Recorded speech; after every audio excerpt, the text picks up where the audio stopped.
The morning Marin Addisa walked through the doors of Aldwin Private Banking's Meridian branch. The lobby was doing what it always did, performing calm. Marble floors, a hushed, cool air that smelled faintly of cedar and something floral, not flowers exactly, but the idea of them. 3 mahogany desks, each attended by a person in a dark suit with a small brass nameplate. A low table near the entrance held a glass pitcher of water with cucumber slices and a stack of heavy cream-colored cards that said, simply, "Welcome." The room was arranged to say that the people who belonged here already knew they belonged, and everyone else would feel it in their bones. Paulette Ose had worked the side desk for 14 months. She knew the rhythm of the room the way she knew the rhythm of her own breathing, who got waved through to the private suite by the manager himself, who got intercepted at the door, who got the warm greeting and who got the careful pause, who was offered coffee from the back station, and who was pointed to the pitcher on the welcome table. She had catalogued it without meaning to, the way you catalog the sounds of a house you live in long enough, the creak on the 3rd step, the way the heat kicks on. She wasn't proud of knowing it. She just knew. 14 months was a long time to watch a room. She was logging an account correction when the woman came in. Mid-40s, black in a charcoal wool blazer and straight-cut trousers, a slim black attaché under one arm. She walked the way people walk when they know exactly where they are going. No hesitation at the door. No quick look around for permission. Just a smooth, even step toward the center of the lobby, where the marble met the edge of the private suite's frosted glass partition. Paulette glanced up, then she looked back at her screen. Fletcher Holt appeared from the corridor near the suite before the woman had taken 5 steps. Fletcher Holt was the branch manager, 53 years old, and he wore his authority the way the lobby wore its marble, as a surface, smooth and hard, and meant to reflect certain things back at you. He had the particular gift of making people feel in the first 10 seconds of his attention, whether they were welcome or merely present. Paulette had watched him do it to clients and non-clients alike, had watched the slight shift in his posture, the adjustment in the warmth of his smile, the different register of his voice depending on who had just walked through the door. He crossed the lobby at a measured pace. "Good morning." The words were pleasant enough. The tone sat just below the warmth he offered to the partners and account holders he greeted in the suite. "Are you looking for general services? The queue is just along the far wall. We open at 9. The woman stopped. She looked at him without any particular urgency. "I have an appointment." "Of course." A small, careful smile. "Is your account held here at the Meridian branch or at one of our other locations? I only ask because our private suite operates on a referral basis. You may have confused the address." There was a beat of quiet, the kind of quiet that has weight to it. "I don't believe I've confused anything," the woman said. Her voice was level. Not cold, not raised, level, the way a good instrument is level, tuned to a pitch that doesn't waver. "Which of your intake protocols would you like me to follow?" Holt's smile held, but something behind it shifted. He glanced toward the glass partition, where 2 white visitors had just been shown through without a word from him. He looked back at her. "Let me get someone from General Services to assist you." He turned briefly and made a small gesture to the security officer near the side entrance. "Robbie can show you where to wait." He didn't touch her. He didn't raise his voice. He simply indicated a hallway off the main lobby, a narrow beige corridor with 2 plastic chairs and a window that looked onto the parking structure, and the implication was clear enough.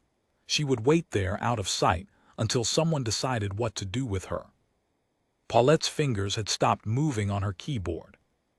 The woman looked at the hallway. She looked at Fletcher Holt. She said evenly, "Thank you, I'll wait here." She walked to a chair in the main lobby, not the hallway, not the side chairs near the door, but the broad waiting area at the center of the room, directly in view of the reception desk, sat down, placed her attaché on her knees, opened it, and took out a leather notebook. She uncapped a pen. She began to write. Paulette watched her write for 30 seconds. Then she looked at Holt. He had already turned back toward the suite. The security officer, Robbie, young, uncertain, hovered near the hallway entrance. The woman did not look at him. She wrote in her notebook with the same focus a surgeon brings to a suture line, calm and total. Robbie eventually walked back to his post. The lobby hummed around her. 3 more visitors came through the door in the next 20 minutes. 2 were shown to the private suite without an inquiry. 1 was directed pleasantly to the general queue. The woman in the charcoal blazer wrote in her notebook through all of it. Paulette got up. She told herself later that she hadn't planned it, that it was a small thing, nothing significant. She filled a glass of water from the pitcher on the welcome table, cucumber, ice, and carried it across the lobby to the waiting woman. "Here," she said quietly. Is there somewhere more comfortable I can show you to wait?" The woman looked up. Her eyes were calm and dark and utterly without distress. "This is fine," she said. "But thank you." She accepted the water. "Paulette," she said, reading the nameplate, "is the regional vice president expected at 10? Paulette blinked. "Ms. Whitmore, yes, she has a..." She stopped. "Yes, she's due at 10. The woman nodded, as though that was the answer she expected, and looked back at her notebook. Paulette walked back to her desk. Her hands were not quite steady on the keyboard. Sandra Whitmore arrived at 10:04. She was the regional VP for the Aldwin Private Banking Group's 3-state corridor, a tall woman in her late 50s, gray-streaked hair, a manner that was brisk without being unkind. She came through the main entrance with a tablet under her arm and a junior assistant at her shoulder, and she was 2 strides into the lobby when she stopped. She had seen the woman in the charcoal blazer. Paulette could not hear what passed between them in the next moment. She saw Whitmore's expression change, a quick recalibration, recognition, something that moved across her face like weather moving across open water. She crossed to the waiting area. "Dr. Addisa," her voice carried. "I'm so sorry, I thought you'd been shown to the conference room." The woman, Dr. Addisa, rose. She shook Whitmore's hand with the calm ease of someone who is never surprised by her own welcome. "Not quite," she said. She picked up her attaché.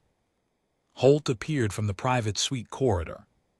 He saw Whitmore first, and his face arranged itself into the manager's smile, warm, prepared, practiced.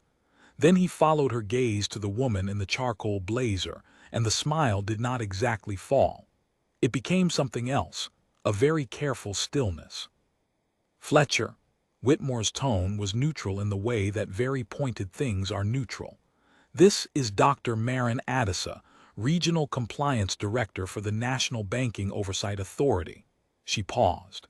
"She has a scheduled audit of this branch that you were notified about 12 business days ago."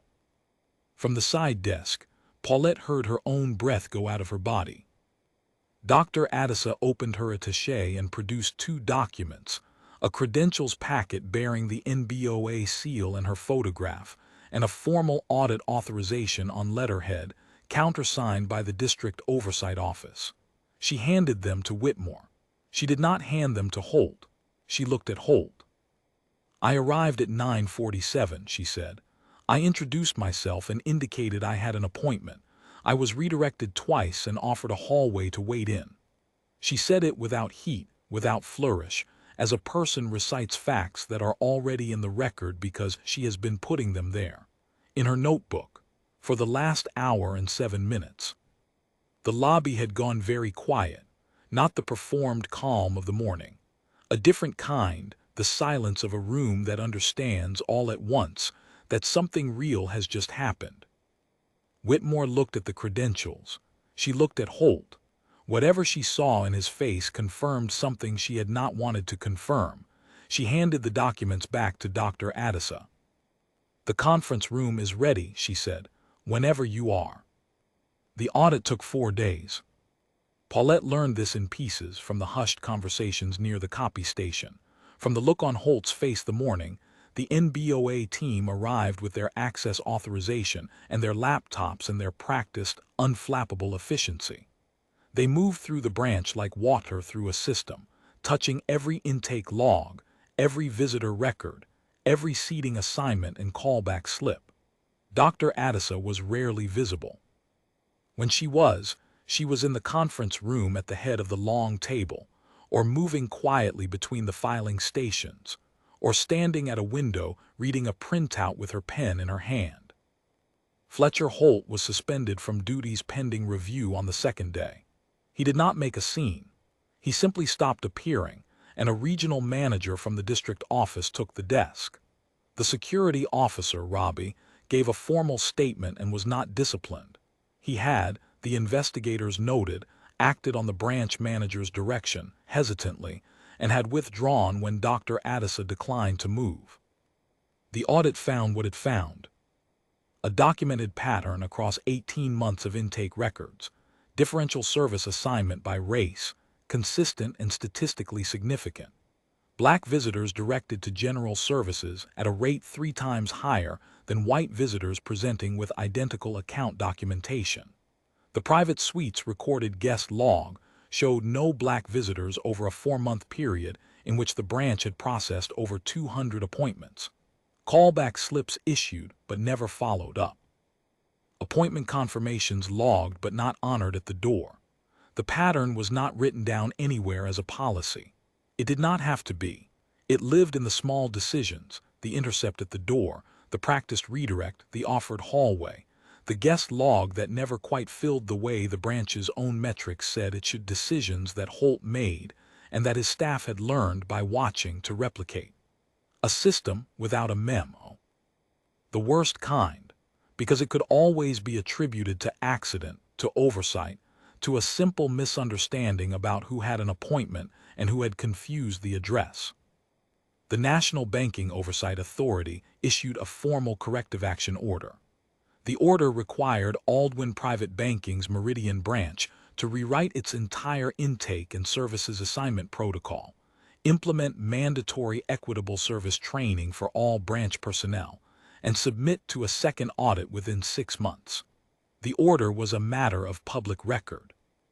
Holt's termination was confirmed the following week, after the company's internal review concluded. A written notification was sent by certified mail to Dr. Addisa, as the auditing officer of record, documenting the completed personnel action and the corrective measures. On the last morning of the audit, Dr. Addisa conducted the formal exit interview at the head of the Aldwin Meridian conference table, the same table she had not been permitted to reach on the morning she arrived. The branch's acting manager sat to her left. Sandra Whitmore sat across from her. The NBOA's district liaison sat at the far end with a stenographer's tablet. Paulette was not in the room. She was at her desk logging the morning's accounts. But the conference room had a glass partition, the same frosted glass that separated the private suite from the lobby.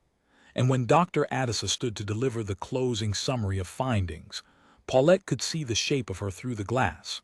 Upright, unhurried, the attaché open on the table before her, her voice carrying through the partition in a low, even register that Paulette could not make out word for word. She didn't need to.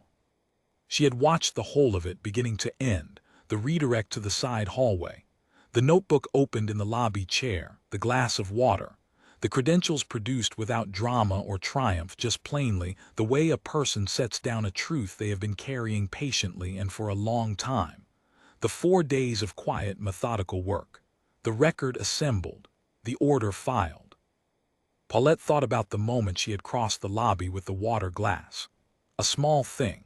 She had done it because she could not do it, because there was a woman sitting in a chair, writing in a notebook, being made to wait in a space she did not deserve to be waiting in, and something in Paulette that was older than 14 months at that desk, and older than the marble and the cedar smell had refused to let her look away one more time.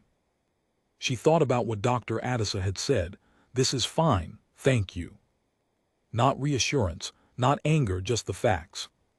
The exit interview lasted 40 minutes.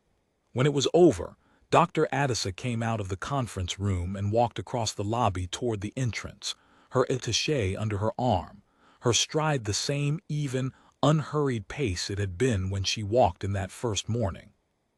She stopped at Paulette's desk. Paulette looked up. "Thank you," Dr. Addisa said quietly, "for the water." She did not say anything else. She did not need to. She walked to the door, through it, and out into the morning, and the lobby settled back into its marble quiet behind her, not the performed kind, but something chastened, something that would take longer than a cedar smell or a glass pitcher of cucumber water to recover from. It was a different room than it had been. Paulette opened a new account file on her screen. Her hands were steady.